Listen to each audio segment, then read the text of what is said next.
by day 5, we had every single piglet sold.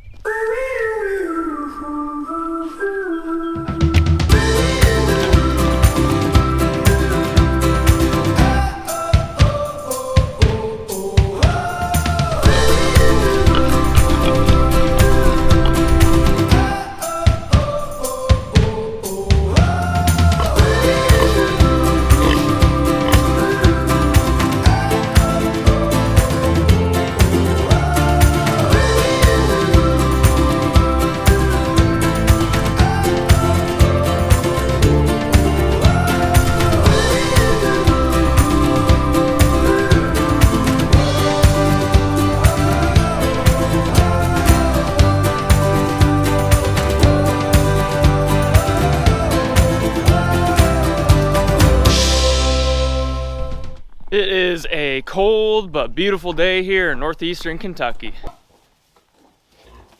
There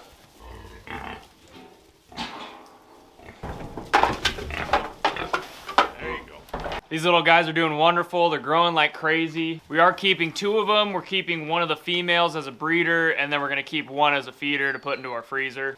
They've really started stealing mom's food, and so I put a bunch of food in the corner for them that she can't get to, so they have their own stock of food. Hey guys, come here, Marigold. Why you always want to bite me? Hey, Marigold. They found the stash. This one's Marigold. This is the one we're keeping. We just love her colors. We currently have 2 breeding pairs of Idaho Pasture Pigs.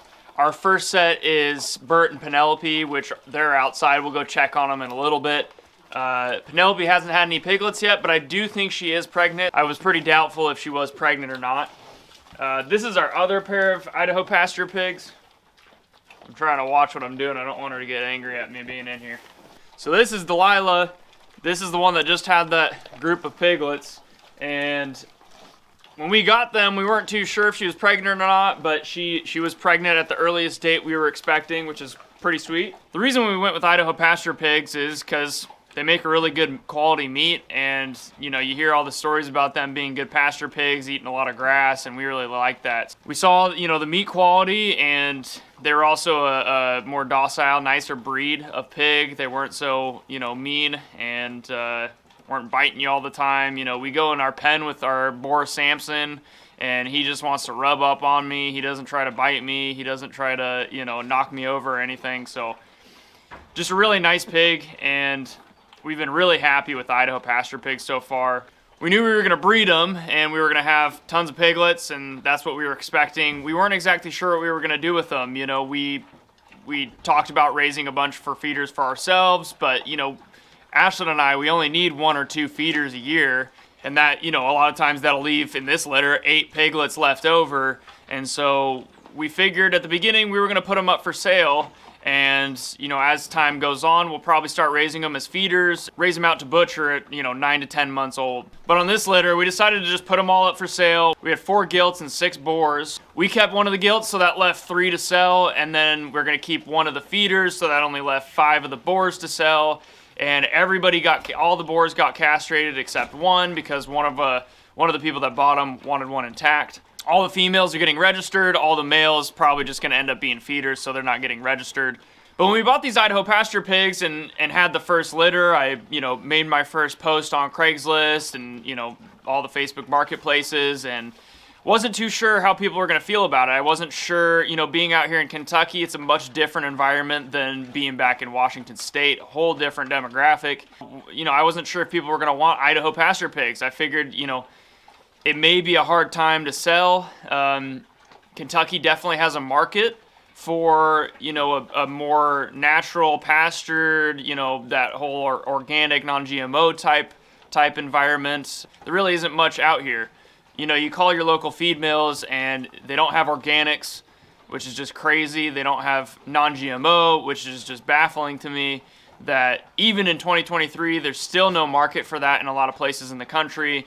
You know, you go to a lot of different places, there's tons of it. So we do have a mill in Kentucky that will sell organics. Sadly, they're all the way west in southwestern Kentucky, so it's a long drive, but that is something we are thinking about doing in the future, because obviously we would love to just go to non-GMO organics. A lot healthier for you, a lot healthier for the pigs. But when we bought these Idaho Pasture Pigs, I wasn't sure how they were going to sell. I didn't know if we were going to be hanging on to them until they were weaned and then they would finally sell, or if they would sell right away. And so basically how we priced this out is I put them up for sale 3 days after they were born.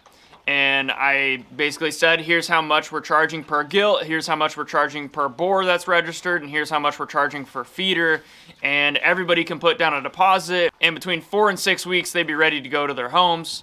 And I think by day 5, we had every single piglet sold. It was just incredible. I could not believe it, and I was shocked.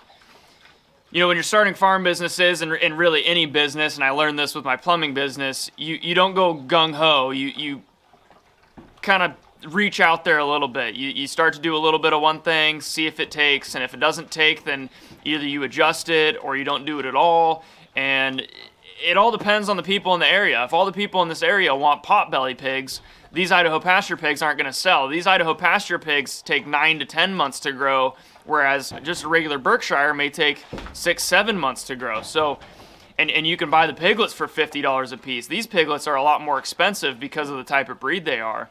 So I really wasn't sure, you know, what people were going to think about them, and we sold them extremely fast, and I was just shocked. And after I sold them, I had so many people messaging me saying, hey, I want 6 to 8 of them, I need 5 of them, and I was amazed. And so this is definitely something we're going to continue. It'll be interesting to see how spring piglets sell compared to fall piglets. We're going to breed Delilah here in the next month or so, and we're going to have another litter in August, and we're just going to see how it goes. And if those piglets sell really well, then that's great. I have heard that fall piglets don't sell that well because most of the time people are going to buy a spring piglet, raise it up, and then process it in the wintertime. If they don't sell in August, what we're going to do is we are going to raise them for feeders. So we'll keep them for 9 to 10 months. We'll raise them we'll put them in the woods and pasture, and we'll raise them up, and then we'll end up selling them as halves and wholes. But this first litter has gone extremely smooth.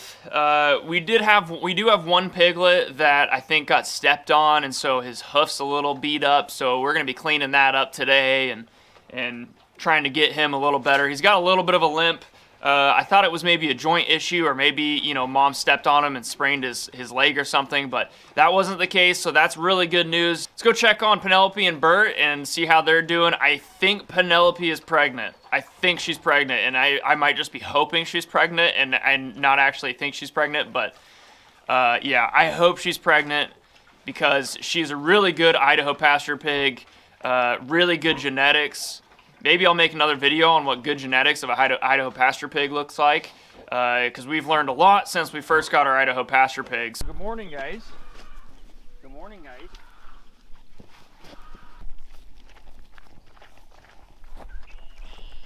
If you're wondering why I think Penelope's pregnant, I haven't seen her come back into heat, and I think in December I saw them breed, but I saw the aftermath of what I thought was breeding, but that could just be false. So it's hard to say. I haven't seen her come into heat, and she just has not let Bert on. I thought that was a bit of a problem before.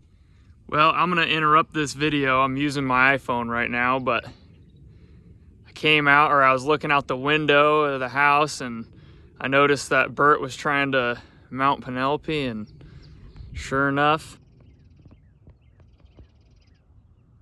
Penelope's in heat. So she wasn't pregnant, but the good news is that she came into heat, so we were a little worried about that. Aren't you guys just 2 peas in a pod, huh?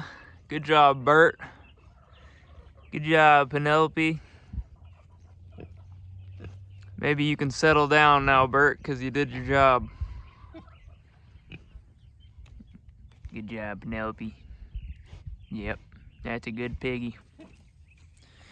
Penelope hasn't taken much of a liking to Bert here, but now that she's in heat, man, she loves him. She's just standing there still, Oh man, I'm so happy.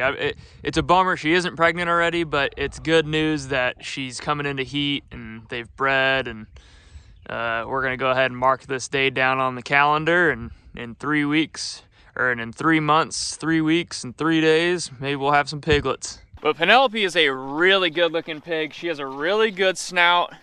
It upturns really well. It's not very long, and she's a really good size. Bert, on the other hand, really long snout. Really long snout. I don't really like that. One of the most important traits for Idaho pasture pigs is you want a really big upturn in their snout. If you can Google Idaho pasture pigs and you'll see that the really nice ones have this big curve to their nose. And that basically keeps them from rooting like crazy. They will still root. Anybody that tells you that Idaho pasture pigs don't root is just absurd. They're a pig. They're gonna root. But they'll eat a lot more grass. You can see we've thrown out some hay for them. They eat quite a bit of that. I'll throw out some grass for them as well. I'll go pick some chickweed or whatever off the, off the side of the house to keep the weeds down, and I'll feed it to the pigs. They love that chickweed. So here's Bert. You can see he's got a bit of a longer nose. Penelope is a really good looking pig. She's got really nice colors. Really nice back legs.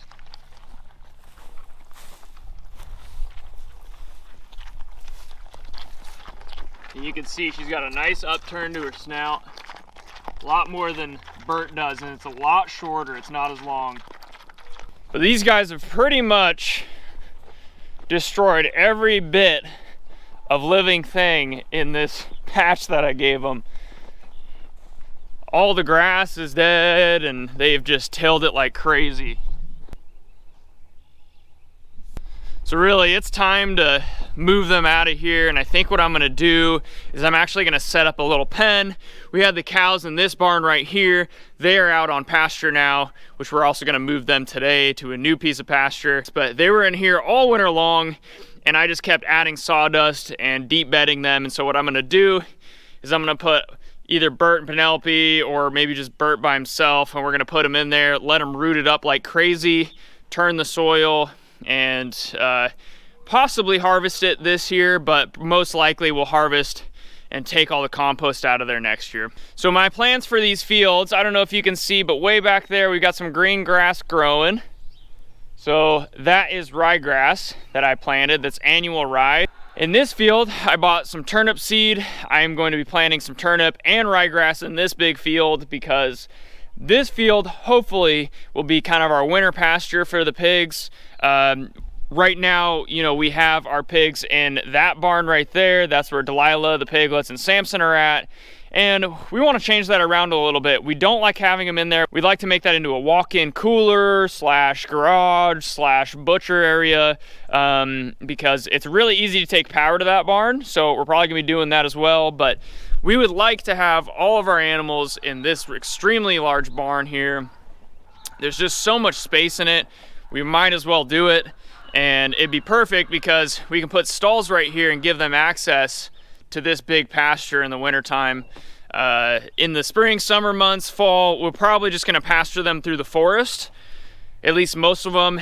When you have this many breeding pairs, somebody's probably gonna be in some pens sometimes, but for the most part, we can put all the females and feeders together. The boars, that's a little bit harder.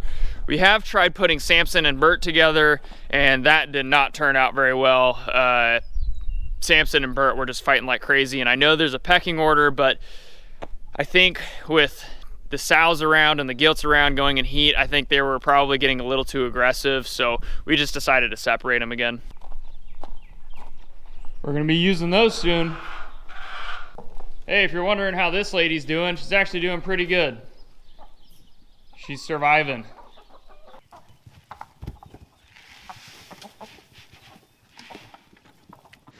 So this is our really big barn. They use this as a calving barn.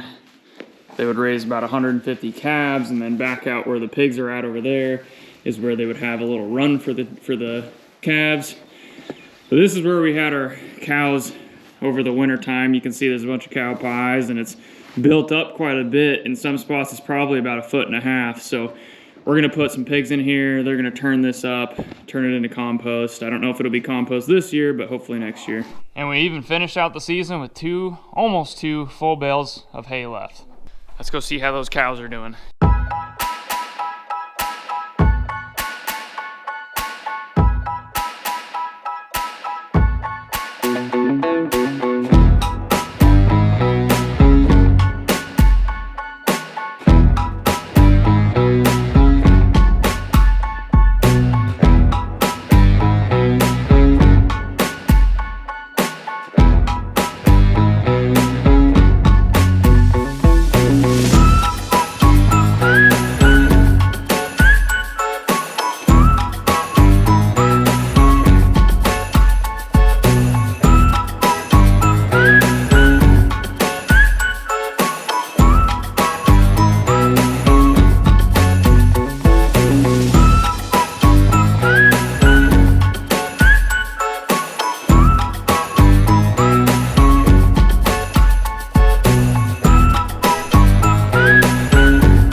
Well, we just got done moving the cows. This pasture has so much green grass for them.